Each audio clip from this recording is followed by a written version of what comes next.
Hello dear students, welcome to फीकेम academy. आज हम सीखेंगे क्लास 10th का पहला चैप्टर जो है फिजिक्स का, लाइट रिफ्लेक्शन एंड रिफ्लेक्शन। उसमें image formation by concave mirror and convex mirror. ये बच्चों को बहुत ही परेशान करता है। वो भूल जाते हैं कई बार कि कैसे इसको तैयार करें, कैसे प्रिपेयर करें कि कभी भूलें ना और इमेज फॉर्मेशन सही भी जाए। तो आइए उसको देखते हैं। बहुत ही बेहतर, बहुत ही सरल तरीके से हम बनाने की कोशिश करेंगे इमेज कॉनकेव मिरर और कॉन्वेक्स मिरर द्वारा। तो पहला कॉनकेव मिरर द्वारा इमेज फॉर्मेशन देखेंगे हम लोग। उसमें सबसे पहले इमेज फॉर्म करने से पहले हमें रूल्स पता होने चाहिए, रूल्स ऑफ इमेज फॉर्मेशन। एक बार रूल क्लियर हो जाएगा उसके बाद हम इमेज बना सकते हैं। लेकिन इमेज पता बनाने के लिए रूल तो ठीक है, बट इमेज है क्या, ऑब्जेक्ट है क्या, ये भी तो जाने। ठीक है, तो एक बार वेरी शॉर्ट में हम लोग जानना चाहेंगे, जान लेते हैं कि क्या है ऑब्जेक्ट, क्या है इमेज, क्या है मिरर, क्या है कॉनकेव और कॉन्वेक्स। उसके बाद रूल्स के ऊपर चलते हैं। तो सबसे पहले बहुत ही शॉर्ट में ध्यान से सुनिए। अगर हमारे पास कोई ग्लास है, ग्लास यानी कांच, तो उसके दो सरफेस होंगे, चाहे वो प्लेन ग्लास शीट हो, चाहे वो स्फेरिकल की ग्लास की शीट हो। तो इसके कितने सरफेस होते हैं? वन सरफेस टू, ऐसे ही 1 2 1 2। इसके किसी एक सरफेस को अगर हम पॉलिश कर दें, सिल्वरिंग कर दें, किसी एक सरफेस को अगर हम इसके किसी एक सरफेस को पॉलिश कर देते हैं, तो ये मिरर कहलाता है। Glass converts into mirror after polishing the side, one side of the glass. एक साइड ग्लास का पॉलिश कर दो तो वो मिरर बन जाता है। तो ये हो गया आपका मिरर बन गया। तो सबसे पहले ये मिरर क्लियर हो गया। अच्छा, मिरर क्लियर हो गया, हमें क्या पढ़ना है? Image formation by concave and convex mirror. इसमें से ये मिरर हो जाता है आपका प्लेन मिरर। ये आपका मिरर है कैसा? कॉनकेव। देखो केव साइड का बना है कॉनकेव। इसी को आप कन्वर्जिंग मिरर भी कहते हो। ठीक है, और ये आपका क्या है? Convex mirror. और इसी को आप कहते हो डाइवर्जिंग मिरर। ठीक है, तो ये हो गया कॉनकेव और कॉन्वेक्स। स्फेरिकल मिरर में क्या क्या जरूरी चीजें हैं? तो उसमें सबसे पहला ये एक पॉइंट होता है जो रिफ्लेक्टिंग सरफेस का मिड पॉइंट होता है, जिसे आप पोल कहते हो। फिर उसका इस, क्योंकि ये किसी न किसी स्फेरिकल ग्लास का टुकड़ा होता है, तो उस स्फेरिकल ग्लास का centre is known as centre of curvature.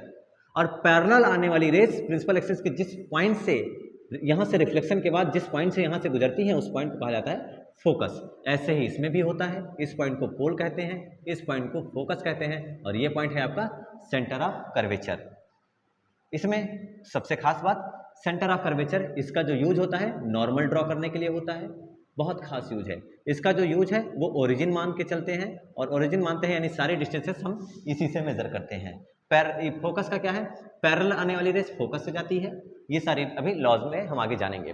तो ये इतना कॉमन सी बातें। उसके बाद ऑब्जेक्ट क्या है और इमेज क्या है? ऑब्जेक्ट किसे कहते हैं भाई? ऑब्जेक्ट कहा जाता है कि जैसे इसके सामने कोई रखा गया, मिरर के सामने रखा गया, तो यहां से रेस चलेंगी। ऑब्जेक्ट वह है जो मिरर पर रे लाने का काम करे, मिरर को, सरफेस को, लेंस को रे देने का काम करे। ठीक है, ये कई सारी रे छोड़ेगा। तो ध्यान से देखो, ये कैसी रेज है? इंसिडेंट रे है, जो कि मिरर पे आकर गिर रही हैं। तो इंसिडेंट रे कहीं ना कहीं यहाँ इंटरसेक्ट कर रही हैं। तो ऑब्जेक्ट जो है वो इंटरसेक्शन पॉइंट कहा जाता है। Intersection point of incident ray. आपतित किरणों का जो कटान बिंदु होता है, प्रतिच्छेदन बिंदु होता है, उसे हम क्या कहते हैं? ऑब्जेक्ट यानी वस्तु कहते हैं, बिंब कहते हैं। ये हो गया वस्तु या बिंब। प्रतिच्छेदन बिंदु किसका? इंसिडेंट रे का, आपतित रेस का। यही है आपतित किरणें, इंसिडेंट रेस जो कि लिखा गया है, और यही है आपतित किरणें, और यही है आपकी काम की किरणें। यही है आपकी काम की रेस भाई, क्योंकि यही इमेज बनाएंगे कल को चल करके। कैसे इमेज बनाएंगे? रिफ्लेक्शन होगा, रिफ्लेक्शन के बाद ये वापस लौटेंगी, और जहां पर अब दोबारा ये रेस काटती हैं, जहां पर ये दोबारा रेस काटेंगी, कहीं ना कहीं काटेंगी, इस पॉइंट को कहा जाता है इमेज। और ये कौन सी रेज होती हैं? रिफ्लेक्टेड रेज होती हैं। ऐसे इसमें भी होता है, अभी आगे केस में हम इसको जान लेंगे। तो इमेज क्या होगा? ऑब्जेक्ट क्लियर हो गया, intersection point of incident ray. Image क्या होता है? Second form of object, object का दूसरा रूप हमें दिखाई देता है। तो इमेज क्या होता है? इंटरसेक्शन पॉइंट ऑफ कौन सी रे? रिफ्लेक्शन पढ़ रहे हो तो रिफ्लेक्टेड रे होगा, और अदरवाइज जब रिफ्रैक्शन पढ़ोगे तो रिफ्रैक्टेड रे हो सकता है। तो ये हो गया परावर्तित किरणों का प्रतिच्छेदन बिंदु, परावर्तित किरणों का या अपवर्तित किरणों का प्रतिच्छेदन बिंदु इमेज कहलाता है, जिसे आप प्रतिबिंब कहते हो। और इस प्रकार से हाँ, इसका नाम हिंदी में जान लीजिए अवतल दर्पण। ये अवतल दर्पण है और ये आपका उत्तल दर्पण है। उत्तल दर्पण जिसका उठा हुआ तल प्रकाश का परावर्तन करे, अवतल दर्पण जिसका धंसा हुआ तल प्रकाश का परावर्तन करे। इस हिसाब से आपका ये शॉर्ट में ये हो गया आपका। तो सारे पॉइंट आई होप क्लियर हो गए होंगे। चलिए अब हम आगे जानते हैं इमेज फॉर्मेशन को। ऑब्जेक्ट जान गए, intersection point of incident ray होता है। इमेज जान गए, इंटरसेक्शन पॉइंट ऑफ रिफ्लेक्टेड और रिफ्रैक्टेड रेज होता है। क्लियर है? यानी आपतित किरणों का प्रतिच्छेदन बिंदु वस्तु कहलाता है और परावर्तित या अपवर्तित किरणों का प्रतिच्छेदन बिंदु प्रतिबिंब कहलाता है। प्रतिबिंब को जान के लिए अब प्रतिबिंब बनाने का नियम जानते हैं, एक बार कॉनकेव मिरर से और एक बार कॉन्वेक्स मिरर से। तो आप लोग देखिए, अवतल दर्पण द्वारा प्रतिबिंब का बनना, image formation, image formation by concave mirror, अवतल दर्पण द्वारा प्रतिबिंब का बनना। तो उसके लिए कुछ प्रतिबिंब बनाने के लिए हम कुछ ट्रिक्स हैं, कुछ रूल्स हैं, उनको जान लेते हैं। उसको मैं यहाँ साइड में लिख देता हूँ और परमानेंट ये लिखा रहेगा। ठीक है, सबसे पहला आप क्या जानिए, ध्यान से देखिए। नंबर 1 जो रूल रहेगा, क्या करना है जब भी आपको ये करना है कि कोई टास्क दिया गया कि आप ऑब्जेक्ट यहाँ रखिए और इमेज बनाइए, तो क्या चीज करना है, मिरर रखने से पहले ये ध्यान देना है कि मिरर का पॉलिश सरफेस जो हो, पॉलिश्ड सरफेस, जिस सरफेस पर पॉलिश या सिल्वरिंग होगा, पॉलिश सरफेस जो होगा, पॉलिश सरफेस उसको रखिएगा। पॉलिश सरफेस रखना है राइट साइड में। पॉलिश सरफेस किधर रखना है? राइट साइड में। यानी अगर मैं बनाने की कोशिश करूं थोड़ा सा, तो पॉलिश सरफेस को राइट साइड में रखने का मतलब हुआ कि मिरर ऐसे बनाओगे तो ये ऐसे बनाओगे, ये राइट साइड में पॉलिश सरफेस चला गया। सेकंड क्या कह सकते हो कि जो जिसको पॉलिश किया है वो ऐसे हो जाएगा। तो ये आपके दो अलग अलग मिरर बन गए। तो पॉलिश सरफेस हमेशा किधर रखोगे? राइट साइड में। गुड। उसके बाद क्या करोगे? राइट साइड के बाद यहां पर ऑब्जेक्ट, भाई इमेज देखनी है अपनी, तो आप मिरर के सामने ही दबाओगे, तो ऑब्जेक्ट है तो हमेशा सामने ही आएगा। ऑब्जेक्ट हमेशा कहां आएगा?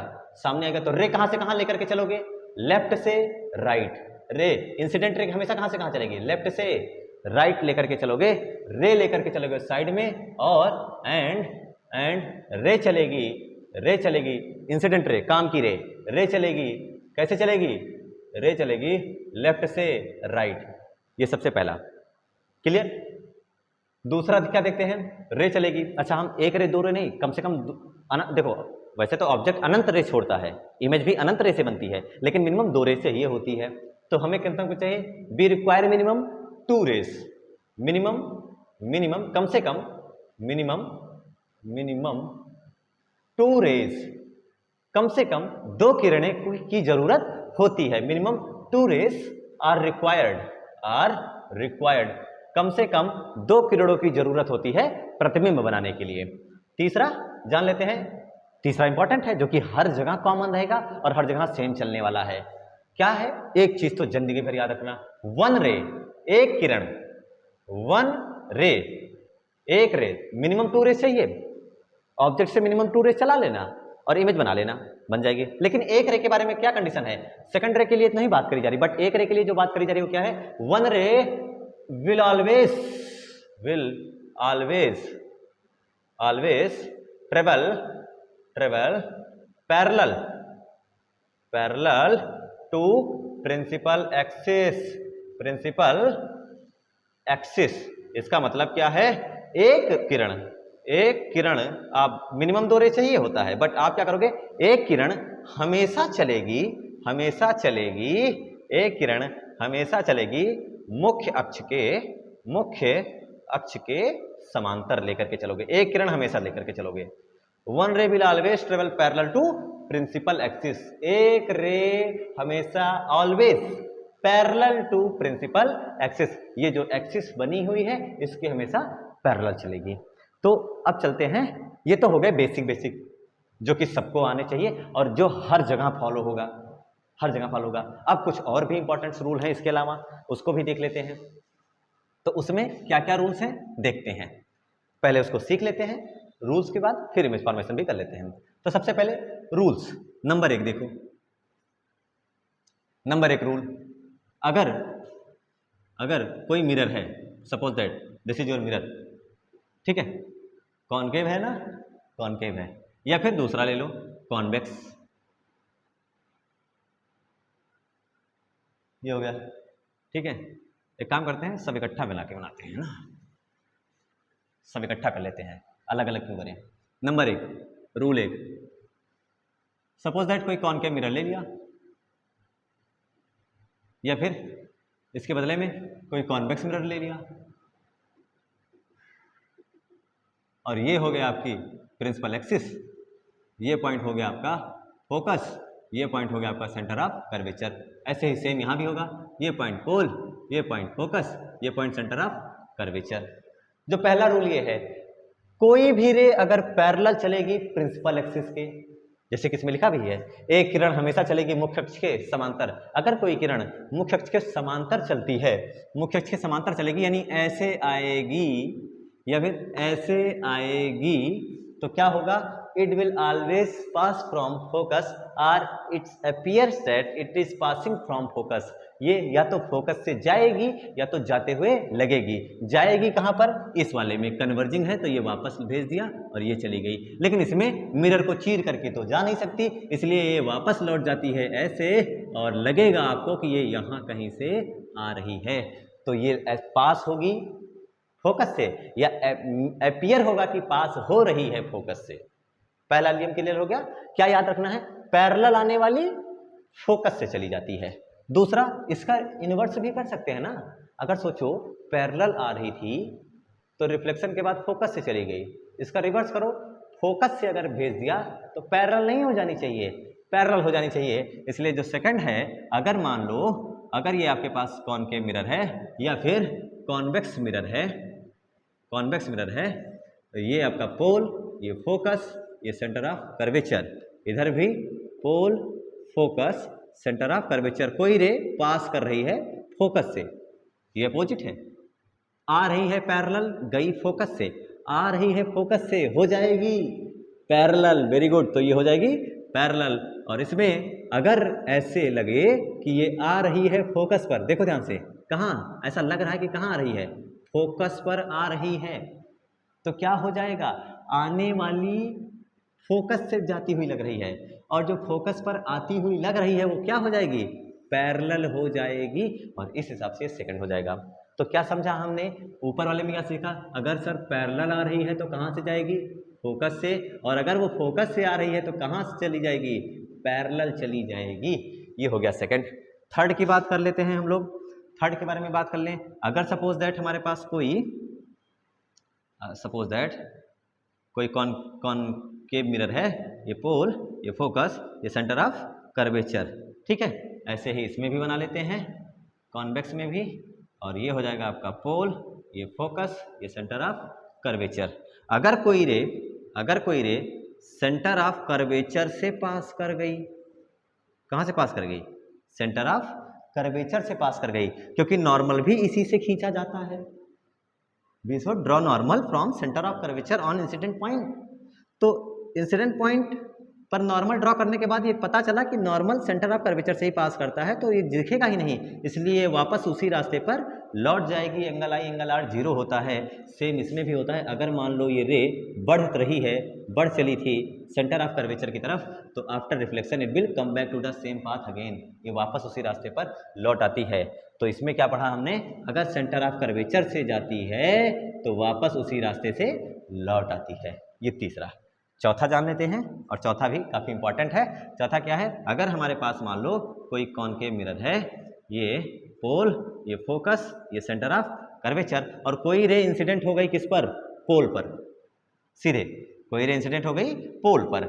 ऐसे ही इसमें भी कर लेते हैं, कॉन्वेक्स वाले में भी, ये पोल, ये फोकस, ये सेंटर ऑफ कर्वेचर, कोई इंसिडेंट हो गई किस पर, सीधे पोल पर आकर के, किसी एंगल पर मान लेते हैं थीटा, किसी एंगल थीटा पर। अब ध्यान से देखो, तो ये सेंटर ऑफ कर्वेचर से पास करती है, तो ये नॉर्मल ही है, ये क्या है, नॉर्मल ही है, नॉर्मल के साथ थीटा, तो ये हो गई इंसिडेंट रे, ये नॉर्मल, तो रिफ्लेक्टेड रे ऐसे चली जाएगी उतने ही एंगल के साथ, सेम रिफ्लेक्टेड रे ऐसे चली जाएगी उतने ही एंगल के साथ। तो P वाले के लिए क्या याद रखते हैं भाई? P वाले के लिए हम याद रखते हैं कि जिस एंगल से आती है उसी एंगल से वापस लौट जाती है।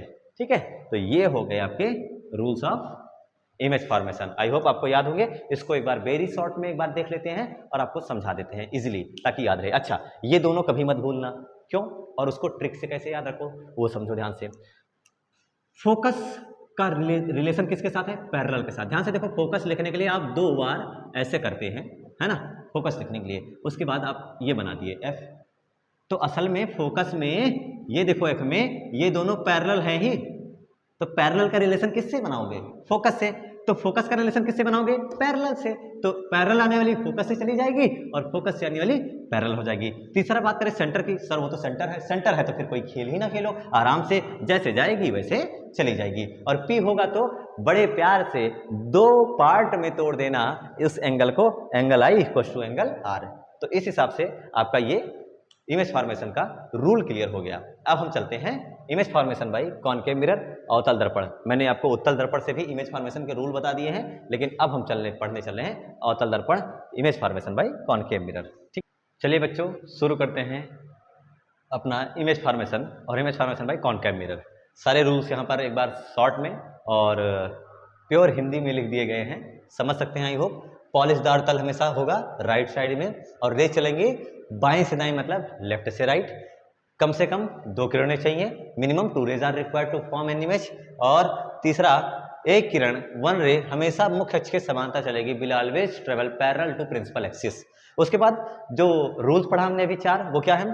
पैरेलल आने वाली फोकस से जाएगी, फोकस से आने वाली पैरेलल हो जाएगी, सेंटर ऑफ कर्वेचर से जाने वाली सेंटर ऑफ कर्वेचर से ही वापस लौट आएगी, और पोल पर आकर गिरने वाली जिस एंगल पर गिरती है, जिस एंगल पर गिरती है उसी एंगल से वापस लौट जाती है। ये सारे रूल्स को लेकर के इमेज फॉर्मेशन को आसान बनाते हैं। आइए देखते हैं सबसे पहला केस, कॉनकेव मिरर में ऑब्जेक्ट कहां पर रखा होता है।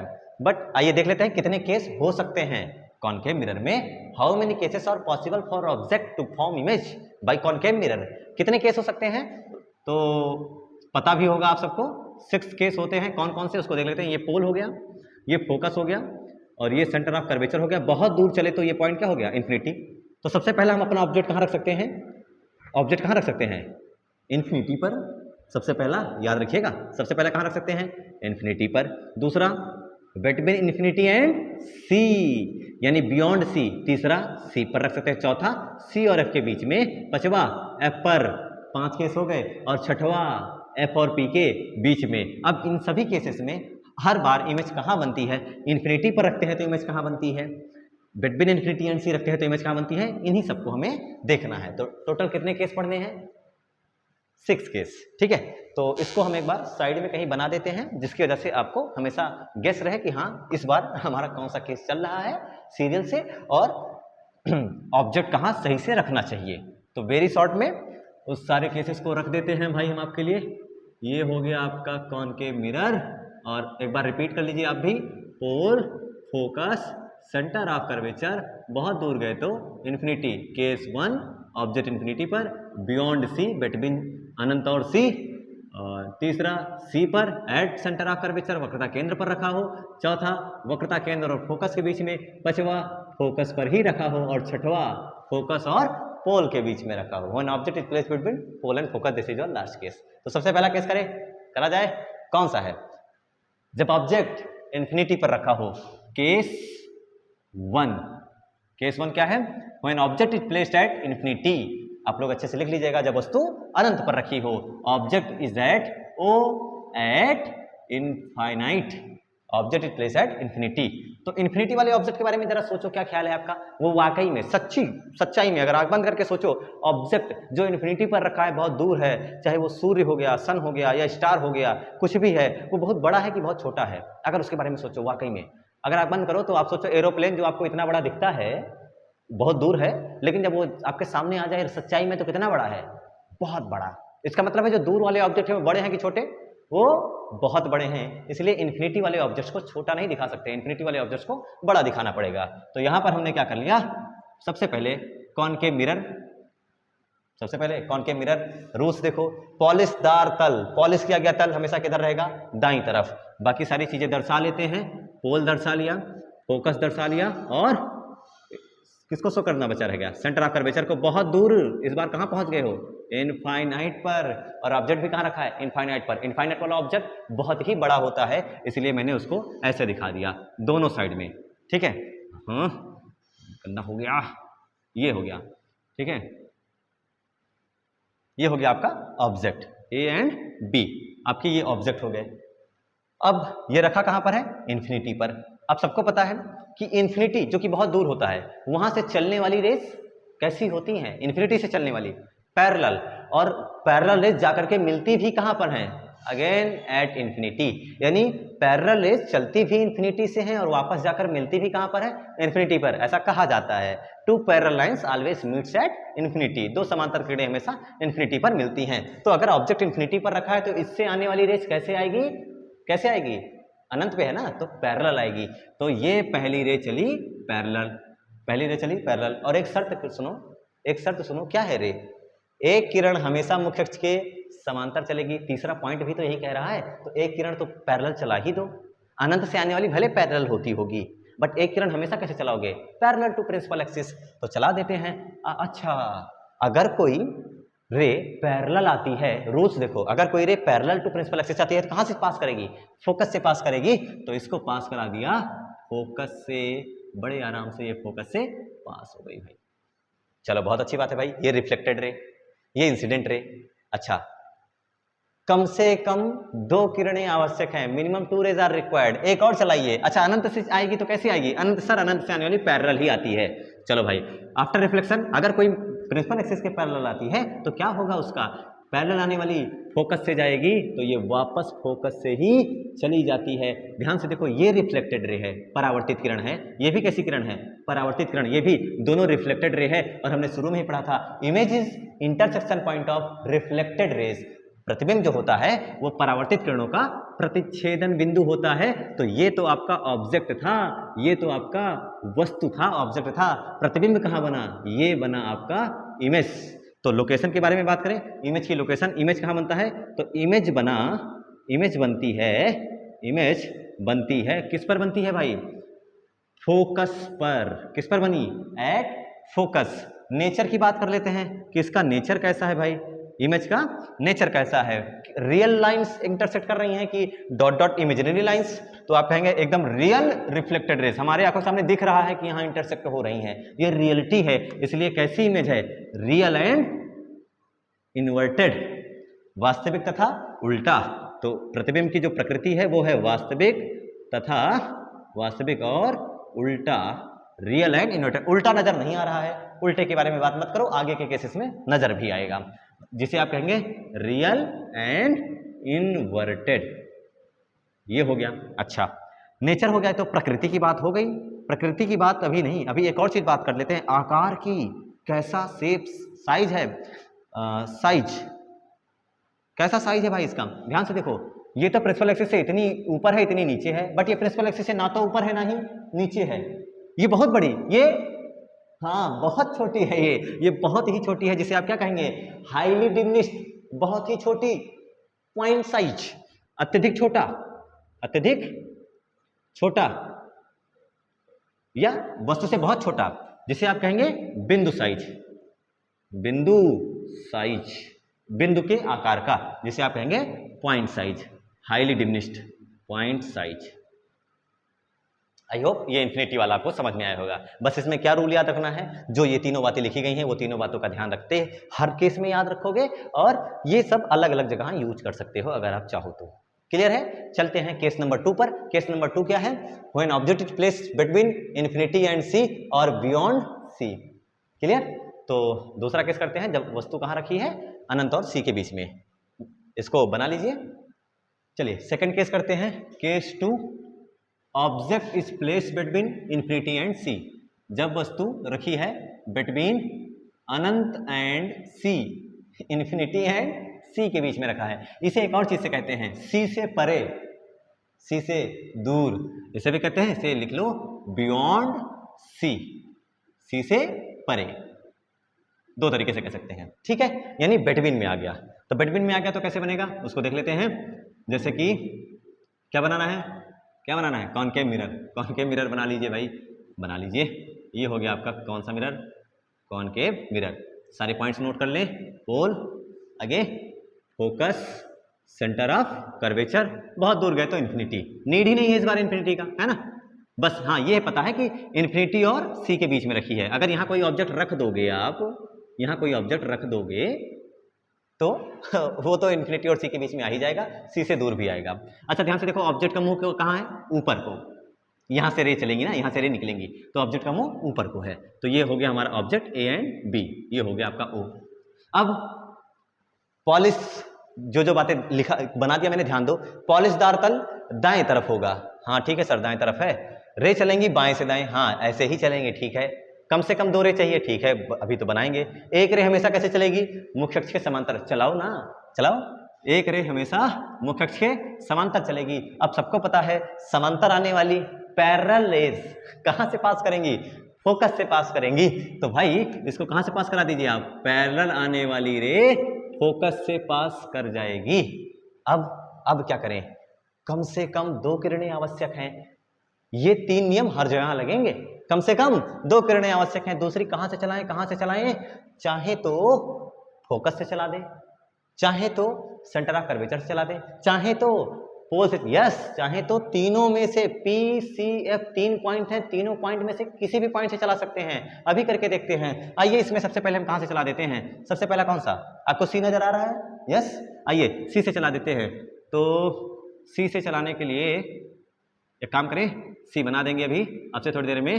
ये देखिए सबको पता है वो प्रॉपर्टी, उस प्रॉपर्टी का नाम क्या है, अगर कोई रे कहां से पास करेगी, सी से, अगर कोई रे सी से पास करके जाएगी तो वापस उसी रास्ते से लौट आएगी। देखिए ये हो गया, ये लौट रही है, ये लौट रही है, यहां पर लौटी।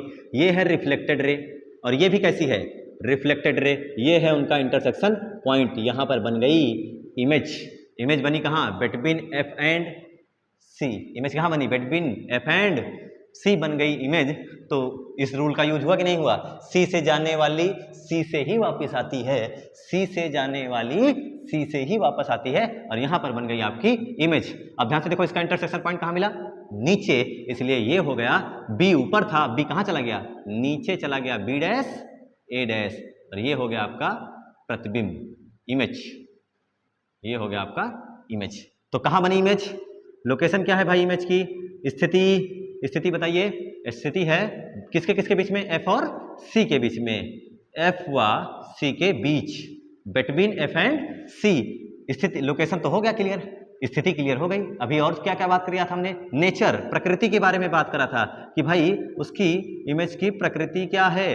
तो प्रकृति के बारे में बात करें तो real lines, real rays are intersecting here, so the image is real and. अच्छा ध्यान से देखो, इस बार इंटरसेक्शन पॉइंट नीचे को है कि नहीं, नीचे को, इसलिए ये ऐसे है और ये ऐसे था, और जब इमेज बना तो ये ऐसे हो गया। तो रियल के साथ साथ इनवर्टेड भी हो गया, यानी आप कहेंगे वास्तविक तो है लेकिन उल्टा भी है, वास्तविक तथा उल्टा। चलो ठीक है, एक और चीज बात कर लेते हैं, नेचर ही नहीं साइज के बारे में बात कर लेते हैं। साइज क्या है, आकार बताओ, देख के बताओ कैसा लग रहा है, बड़ा या छोटा, इतना बड़ा, और ये आकर के इतना हो गया, तो ऑब्जेक्ट से छोटा ही है, स्मॉलर, स्मॉलर, या क्या लिख सकते हैं, डिमिनिश्ड लिख सकते हैं, है ना। हाईली डिमिनिश्ड उसमें लिखा था, इसमें डिमिनिश्ड लिख सकते हैं, स्मॉलर देन ऑब्जेक्ट, वस्तु से छोटा, वस्तु से छोटा। क्लियर है, उतार लिया, उतार लीजिए। उसके बाद ये केवल सी से ही पॉसिबल नहीं है, ये केवल सी से ही पॉसिबल नहीं, क्योंकि हमारे पास सी तो है एक पॉइंट, एफ भी तो था, एफ से भी रे चला सकते थे, पोल से भी तो चला सकते थे। आइए एक बार देख लेते हैं कि क्या उन सब केसेस से भी पॉसिबल है कि नहीं है। तो सबसे आसान, आई होप इसको उतार चुके होंगे, ठीक है। तो तीनों, इसके तीनों जो पॉसिबल्स हैं उन सारे केसेस को देख लेते हैं, ठीक है। ये देखिए, pole, focus, centre of curvature, object यहां रखा है, एक रे चलेगी पैरेलल हमेशा, देख लो एक किरण हमेशा मुख्य के समांतर चलेगी, पॉइंट नंबर 3। और पैरेलल आने कहां से जाती है, पॉइंट नंबर 1 ये हमेशा, ये हर जगह यूनिवर्सल है, हर जगह लगाओगे। तो एक रे हमेशा पहले चलेगी, पहले जाने के बाद फोकस से चली जाएगी। Very good. अब सी का यूज यहां लिया है, अब हम ले लेते हैं एफ का यूज। जो रे चलेगी एफ से वो हो जाएगी पैरेलल रिफ्लेक्शन के बाद, तो चला दो एफ से, ये गई एफ से, आफ्टर रिफ्लेक्शन क्या हो जाएगी, पैरेलल हो जाएगी। और ध्यान से देखो तो आपको यहां नजर आ रहा है इमेज कहां बनी, between F and C, between F and C. यहां से क्लियर हो गया। पोल से, अब मन में इच्छा जग रही होगी, लाओ चेक करें पोल से पॉसिबल है कि नहीं है। तो आइए पोल से भी चेक कर लेते हैं पॉसिबल है कि नहीं है, कि हवाई बातें नहीं, एकदम real. Pole, focus, centre of curvature, ये आपका ऑब्जेक्ट। एक रे हमेशा कैसे चलेगी, पैरेलल, और पैरेलल जाने वाली फोकस से जाती है। तो लीजिए फोकस से चली गई, और एक चलेगी जो जाएगी पोल से, जितना एंगल ऊपर बनाएगी उतना ही एंगल पार्ट में तोड़ देती है, उतना ही एंगल नीचे बनाएगी, और अगेन इमेज फॉर्म हो गई बिटवीन एफ एंड सी। तो किसी भी पॉइंट का यूज ले सकते हैं, ये ए बी, ये आपका ए डैश और बी डैश, तो किसी भी पॉइंट का यूज ले सकते हैं। इससे ये प्रूफ होता है लोकेशन शिफ्ट नहीं होती है, इमेज वहीं बनती है between F and C, between F and C, between F and C. लेकिन सेकंड रे, एक रे तो हमेशा पैरेलल, पैरेलल और पैरेलल, लेकिन सेकंड रे सी से पास कराए, सेकंड रे फोकस से पास कराए, सेकंड रे पोल से पास कराए, कहीं से भी पास करा सकते हैं। क्लियर है, ठीक है। चलिए, तो ये हो गया आपका सेकंड केस। तो पहले केस में इमेज बनी थी, नीचे ही बनी थी, मतलब इन्वर्टेड थी। इस वाले केस में आपको इन्वर्टेड नजर भी आ रही है।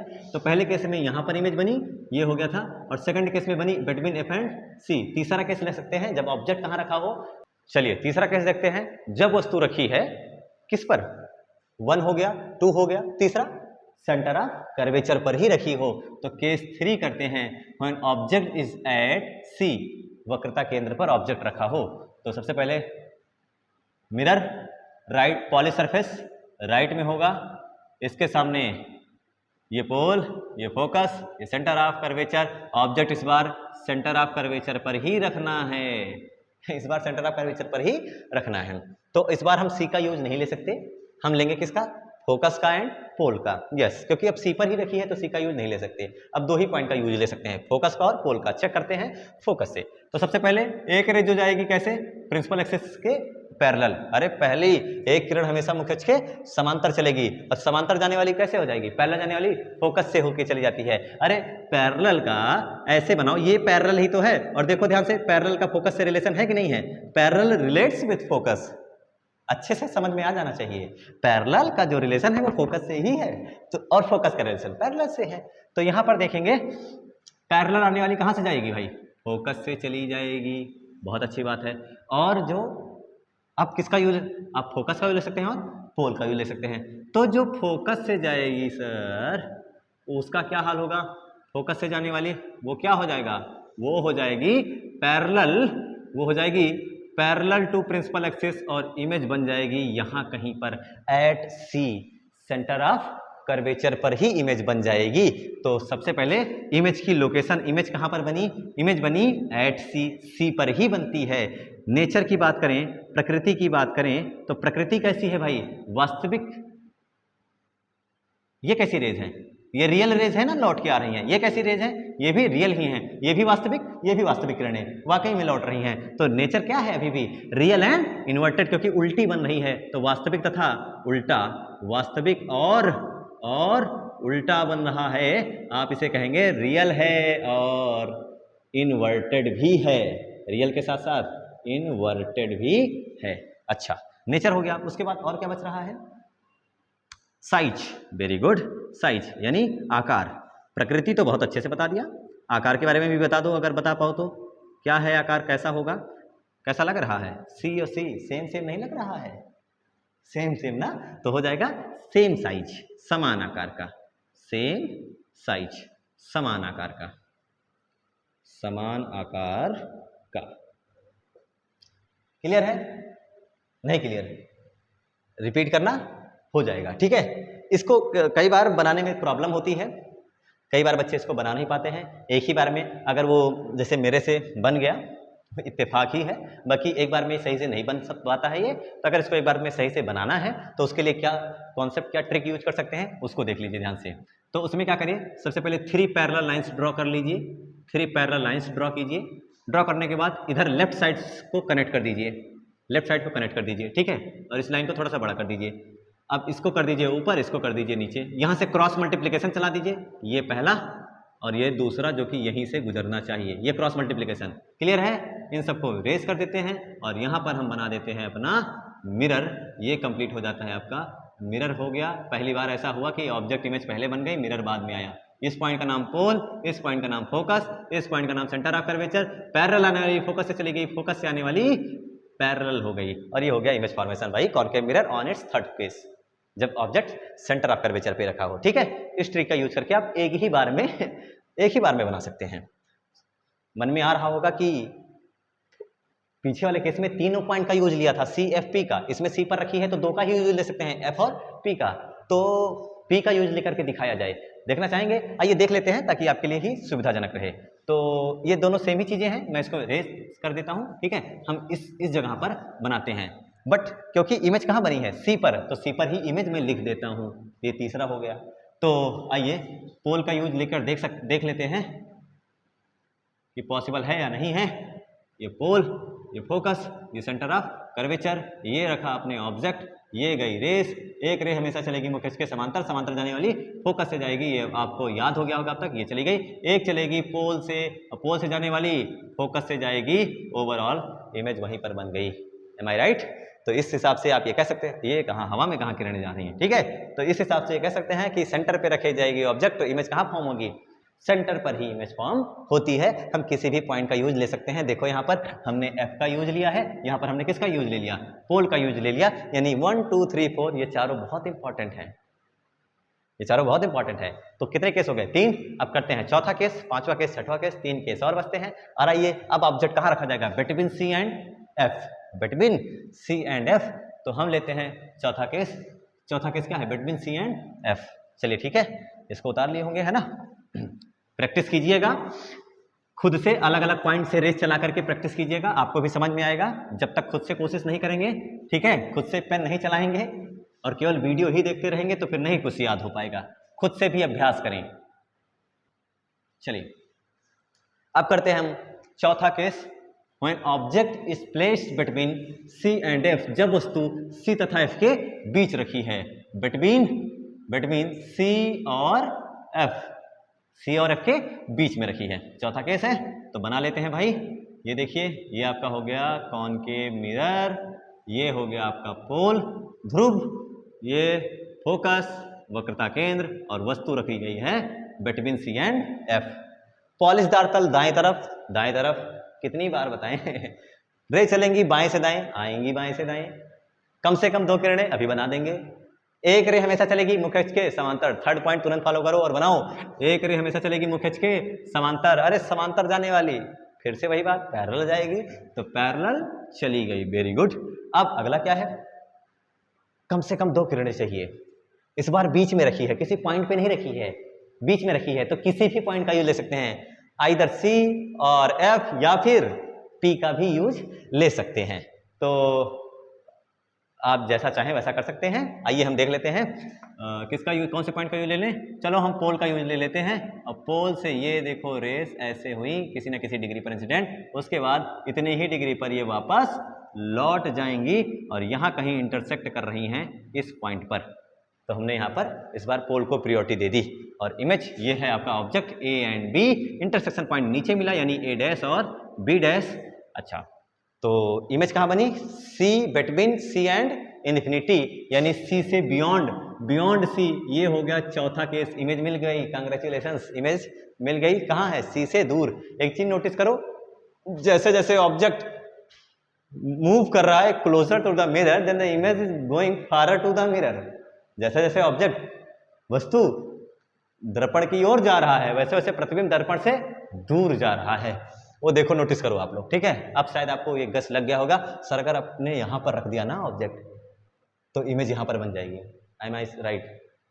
आप श्योर हो चुके होंगे। आइए, तो इसमें आप इसको फोकस से भी रेज गुजार सकते थे, ठीक है, और आप सेंटर ऑफ कर्वेचर से भी गुजार सकते थे। नहीं भरोसा, देख लो, ताकि याद रहे जीवन भर के लिए कि हाँ ये सही है।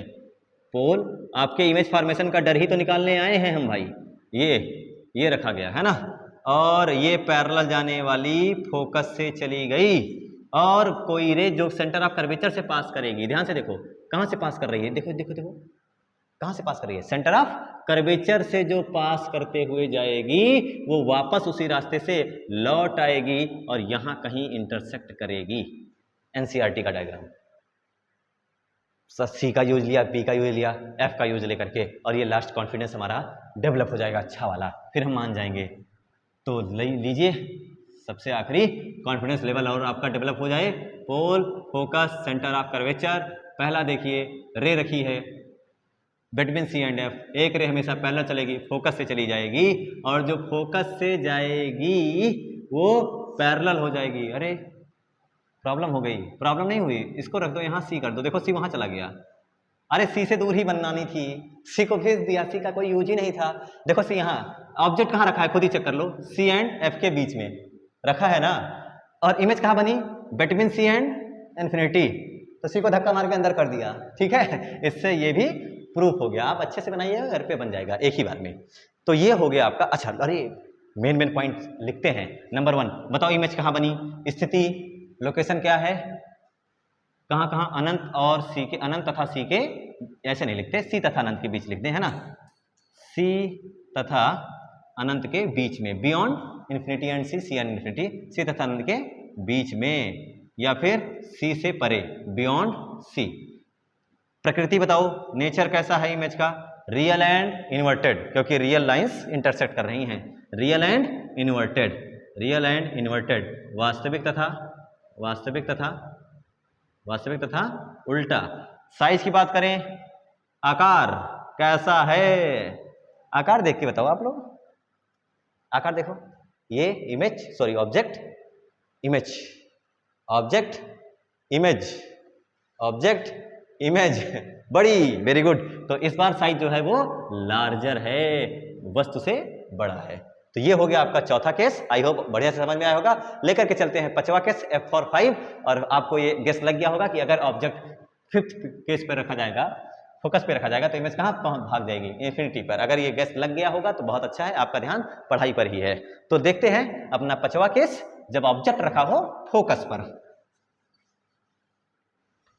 अच्छे से कलम चलाइए, रिवीजन कीजिए, प्रैक्टिस कीजिए, ठीक है, और धीरे धीरे अभ्यास से आपको आ जाएगा। एक दिन में नहीं होगा, एक दिन जरूर होगा, बट जल्दी करिए, मेहनत कीजिए, सारा टाइम स्टडी को दीजिए, पढ़ाई पर जोर दीजिए। पांचवा केस करते हैं, जब ऑब्जेक्ट रखा हो एट फोकस। पांचवा केस देख लीजिए, ऑब्जेक्ट रखा है एट फोकस, फोकस पर रखा है, ठीक है। तो ऑब्जेक्ट अगर फोकस पर रखा है तो डायग्राम बना लेते हैं। पोल, फोकस, सेंटर ऑफ कर्वेचर, और ये हो गया आपका ऑब्जेक्ट। क्लियर है? अब क्लियर है? पॉलिश सरफेस राइट में है, ऑब्जेक्ट सामने है, रे चलेगी लेफ्ट से राइट, मिनिमम 2 रे चाहिए, एक रे पैरेलल चलेगी प्रिंसिपल एक्सिस के। अब पैरेलल चलेगी तो कहां से जाएगी, फोकस से जाएगी, तो ये चली गई फोकस से, ठीक है, वेरी गुड। सेकंड रे, मैंने बताया सेकंड रे कहीं से भी पास करा सकते हो, क्योंकि फोकस पर रखी है तो फोकस से पास नहीं करा सकते। चाहो तो सी से पास कराओ, चाहे तो पी से पास कराओ। एनसीईआरटी में सी वाला गिवन है, मैं पी से गिवन करके दिखा देता हूं, ठीक है, पी से करा देता हूं। ये देखिए, और ये चली गई रे। ध्यान से देखो, ये दोनों रे कैसी हैं, पैरेलल, कैसी हैं, पैरेलल। और मैंने शुरू में ही स्टार्टिंग में क्या बताया था आप लोगों को कि पैरेलल रेज अनंत से आती हैं और अनंत पर ही जाकर के मिलती हैं, two parallel meets at infinity. तो इसका मतलब है ये आगे भविष्य में मिलेंगी, ये तय है, लेकिन कहाँ मिलेंगी, इनफाइनाइट पर। ये नहीं देख सोच रहा है कि प्रिंसिपल एक्सिस से कितना नीचे जाकर के मिलेंगी, इसलिए ये वाली लार्ज नहीं होगी, हाईली लार्ज, जिसे हाईली इनलार्ज कहते हैं, बहुत बड़ी मैग्नीफाइड इमेज बनती है, और रियल ही बनेगी क्योंकि रियल लाइंस इंटरसेक्ट करेंगी। ये डॉट डॉट नहीं है, ये बताया जा रहा है कि इन्फिनिटी पर जाकर के मिलेंगी ए डैश एंड बी डैश। तो ये हो गया आपका ऑब्जेक्ट और ये हो गई आपकी इमेज। लोकेशन बता दें इसकी हम लोग, सब लोग बताइए स्थिति कहाँ बन रही है। स्थिति बनेगी कहाँ, एट इन्फिनिटी, अनंत पर बनेगी। और अनंत पर बनने के साथ साथ देखो इन्फिनिटी वाला फोकस पर बना और फोकस वाला इन्फिनिटी पर बना, एट इन्फिनिटी, अनंत पर। प्रकृति बताओ, नेचर कैसा है, नेचर बोलो, nature real virtual, dot dot lines cut कर रही है ना, इमेजिनरी नहीं, इमेजिनरी नहीं है, रियल्स हैं, तो ये हो जाएगा रियल एंड इनवर्टेड, वास्तविक, वास्तविक तथा उल्टा। और आकार के बारे में बात करें, साइज कैसा है बताओ, आकार कैसा है, कैसा लग रहा है आपको, कैसा, छोटा बड़ा, बहुत बड़ा, बहुत बड़ा, गुड। तो हाईली इनलार्ज्ड, हाईली लार्ज या larger than object, super large, जो कहना चाहो, बहुत बड़ी, ठीक है, अत्यधिक बड़ी, अत्यधिक बड़ी। आप इसको चाहते तो सेंटर ऑफ कर्वेचर से भी करके देख सकते थे। चलिए हम आपको एक बार जल्दी से दिखा देते हैं ताकि आपको याद रहे कि हाँ एकदम सही पढ़ रहे हैं। पोल, फोकस, सेंटर ऑफ कर्वेचर, ये सी ऐसे जाएगी, पैरेलल हो जाएगी, सी से जाने वाली ऐसे चली जाएगी और ऐसे लौट जाएगी। देखो ध्यान से, पैरेलल है बहुत तेज हो गया, कोई बात नहीं, ठीक है, एनसीईआरटी में गिवन है, उसको देख के प्रैक्टिस कर लीजिएगा, ठीक है। सी से जाने वाली सी से ही वापस लौट आती है। 5 केस हो गए। आइए let us discuss about our 6th and final case of concave mirror, ठीक है। तो बना लीजिए, मिटाते हैं।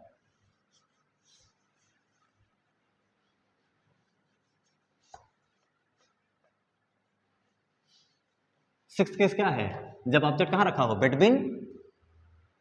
बिटवीन फोकस एंड पोल, या फिर उसको कहते हैं बिटवीन पोल एंड फोकस, दो नामों से कहीं कहीं कैसे भी लिखे रहते हैं, तो घबराइए नहीं। Sixth case, last case, sixth case, object place between pole and focus, या कैसे कह सकते हैं, फोकस एंड पोल, कैसे भी कह सकते हैं, ध्यान रखिएगा।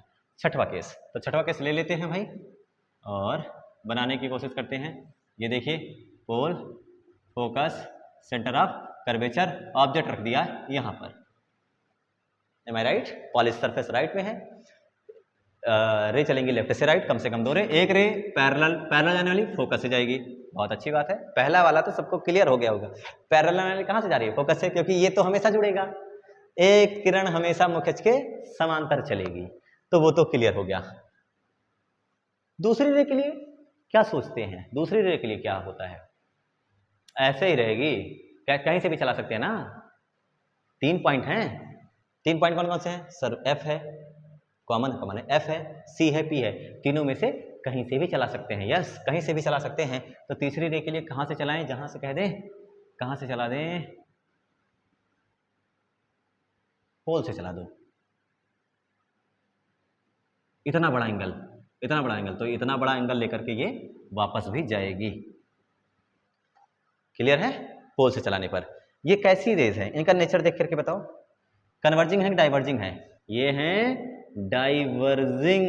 डाइवर्जिंग का मतलब होता है सर डिस्कनेक्टिंग का मतलब ये कहीं से कनेक्ट है पहले से, वहां से आते हुए ये डिस्कनेक्ट होते हुए आ रही हैं, यानी ये कहीं पहले कनेक्ट थी, डिस्कनेक्टिंग है, ये डिस्कनेक्टिंग है, यानी ये आगे जाकर के कनेक्ट नहीं होंगी, कहीं से डिस्कनेक्ट हो रही हैं। कहां से डिस्कनेक्ट हो रही हैं, ऐसे आंख लगाओ और देखो, आपको लगेगा ये आ रही, कहां से डिस्कनेक्ट हो रही है, पीछे की ओर देखो तो अरे ये यहाँ से डिस्कनेक्ट हो रही है, इसलिए इसकी इमेज कहाँ बन गई, इसकी इमेज बन गई बिहाइंड द मिरर, दर्पण के पीछे बन गई, है ना, कहाँ बन गई, दर्पण के पीछे, क्योंकि आगे इनका इंटरसेक्शन पॉसिबल नहीं है, नेवर एग्जिस्ट ही नहीं करेगा, ठीक है। तो ये हमने जबरदस्ती इंटरसेक्ट करवाया, तो ये था आपका object A and B, image बन गई। देखो इंटरसेक्शन पॉइंट इस बार ऊपर ही मिल रहा है, ए डैश बी डैश। तो लोकेशन के बारे में बात करें, लोकेशन बताइए, लोकेशन क्या है, लोकेशन बिहाइंड द मिरर, स्थिति कहाँ है, बिहाइंड द मिरर, दर्पण के पीछे है। और साइज के बारे में बात करते हैं, नेचर बात कर लो, नेचर, इस बार नेचर सेम है, अपोजिट है, ऑब्जेक्ट इधर, इमेज उधर, इसलिए रियल नहीं है, वर्चुअल है, वर्चुअल एंड इरेक्ट, जिसे आप कहेंगे आभासी व सीधा। हिंदी वाले ये याद रख लें, आभासी इमेज हमेशा सीधी होती है, क्योंकि सी से अंत होता है, सी से शुरू होता है, आभा सीधा, सीधी कहाँ, सीधा। और साइज के बारे में बात करो, आकार देखो कैसा है, इतनी छोटी वस्तु और इतनी बड़ी इमेज, तो लार्जर, बड़ी बड़ी लिख लो बस। क्लियर है? तो आई होप आपको ये समझ में आया होगा कॉनकेव मिरर द्वारा इमेज फॉर्मेशन। ठीक है, बाकी कॉन्वेक्स मिरर वाला भी करेंगे और उसके साथ हम उस अगले वीडियो में कॉनकेव मिरर और कॉन्वेक्स मिरर के यूज भी जानेंगे अच्छे से। ठीक है, इसको प्रैक्टिस कर लीजिएगा अच्छे से। इस वाले केस में आप, इसको मैंने पोल से गुजारा है, आप सेंटर ऑफ कर्वेचर से भी गुजार सकते हैं और आप चाहें तो फोकस से भी गुजार सकते हैं। ठीक है, तो अगले वीडियो में हम उसको भी कंसिडर कर लेंगे। आज के लिए इतना ही, धन्यवाद। रिवीजन करते रहें, प्रॉपर नोट्स बनाएं। फीकेम एकेडमी आपके साथ हमेशा जुड़ी है।